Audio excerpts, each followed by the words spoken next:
तो मुंबई इंडियंस का भाई 13 साल से जो वनवास चल रहा था वो अब खत्म हुआ। मेरा कहने का मतलब है कि भाई मुंबई जो है अपना पहला मैच जो पिछले 13 सालों से हारती आ रही थी, कल वो वनवास खत्म हुआ। उन्होंने पहला मैच जीता और साथ ही वो वनवास नहीं खत्म किया, एक ऐसा टारगेट चेज किया जो उन्होंने अपनी हिस्ट्री में कभी नहीं किया था। 220 रन का वो टारगेट था। एंड केकेआर ने जब रन बनाना शुरू किया तो भाई फिन एलन और अजिंक्य रहाणे बहुत तगड़ी फॉर्म में लग रहे थे, बढ़िया रन आ रहे थे। और अजिंक्य रहाणे की बात करें तो भाई हम लोग विराट कोहली के लिए कह रहे थे, कोई कह सकता है कि इस इंसान ने आखिरी T20 2 साल पहले खेला हो। मतलब ये जो टॉप प्लेयर्स हैं, रोहित शर्मा, विराट कोहली, अजिंक्य रहाणे, भाई ये लोग क्यों रिटायरमेंट लिया इन लोगों ने, मेरे को समझ नहीं आता। बट ठीक है, इंडिया में टैलेंट ही इतना है कि आपको जगह बनाने में इतना स्ट्रगल करना पड़ता है। एंड केकेआर में रघुवंशी ने भी अच्छी नॉक खेली 50 रन बनाते हुए। 220 का एक बढ़िया पहाड़ जैसा टारगेट दिया था वानखेड़े के उस मैदान में, जहां पर एमआई की बैटिंग लाइनअप के लिए वो टारगेट छोटा जरूर था, पर भाई हिस्ट्री भी कुछ कहती थी कि ये टारगेट कभी चेस नहीं किया है। एंड एमआई की तरफ से जब बैटिंग करने रोहित शर्मा और रिकल्टन आते हैं तो थोड़ा सा शांत रहते हैं, बहुत एग्रेसिव खेलना शुरू नहीं करते हैं। आरसीबी और एसआरएच का मैच था ना, वहां पर भाई मैच को आरसीबी ने एक तरफा किया था, यहाँ तो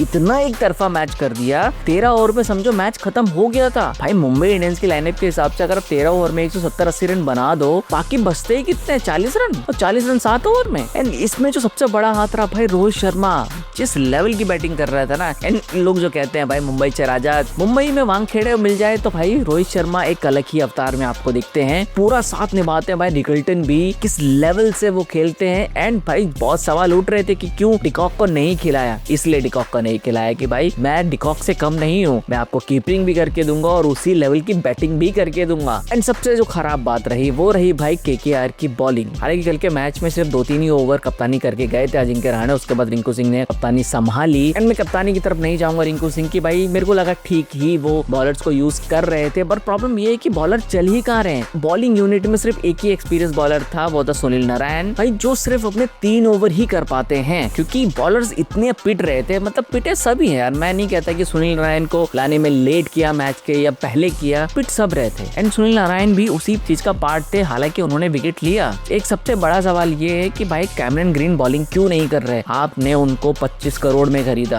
आपने अपने पर्स का 25% सिर्फ एक प्लेयर पे लगाया, क्यों? क्योंकि वो आएगा आंद्रे रसल की जगह लेने। आईपीएल की हिस्ट्री का 3rd मोस्ट एक्सपेंसिव प्लेयर बन जाता है। एंड आईपीएल में ओवरसीज में भाई सबसे महंगा प्लेयर है वो अब तक की आईपीएल हिस्ट्री में। कोई भी ओवरसीज प्लेयर भाई कैमरन ग्रीन की उस अमाउंट को मैच नहीं कर पाया। उसके बावजूद भी भाई हम क्या ले क्या रहे हैं कैमरन ग्रीन से कि भाई वो सिर्फ 10 बॉलें खेल के 18 रन बना रहे हैं। एंड बॉलिंग में कोई कंट्रीब्यूशन ही नहीं है। एंड जब इस पे पोस्ट मैच सेरेमनी में अजिंक्य रहाणे से पूछा गया था कि भाई कैमरन ग्रीन क्यों बॉलिंग नहीं करते हुए दिखाई दे रहे, तो भाई उन्होंने एक बहुत ही ना फ्रस्ट्रेटेड सा जवाब दिया कि भाई आपको ये सवाल ना क्रिकेट ऑस्ट्रेलिया से पूछना चाहिए। अब उन्होंने ऐसा क्यों कहा, क्योंकि क्रिकेट ऑस्ट्रेलिया ने भाई कैमरन ग्रीन को बॉलिंग करने का क्लियरेंस नहीं दिया हुआ, बिकॉज वो कहते हैं कि हम उनका वर्कलोड मैनेज कर रहे हैं अभी, क्योंकि वो पूरी तरीके से अपनी बैक इंजरी से निकले नहीं है। तो ये चीजें भाई पहले क्यों नहीं डिस्कस हुई हैं। एंड कल के मैच में तो मैं नहीं कहता भाई कोई भी बॉलर बॉलिंग कर लेता है, क्योंकि रोहित शर्मा, रिकल्टन जिस फॉर्म में थे, कोई भी बॉलिंग करता भाई, उसको जिस हिसाब से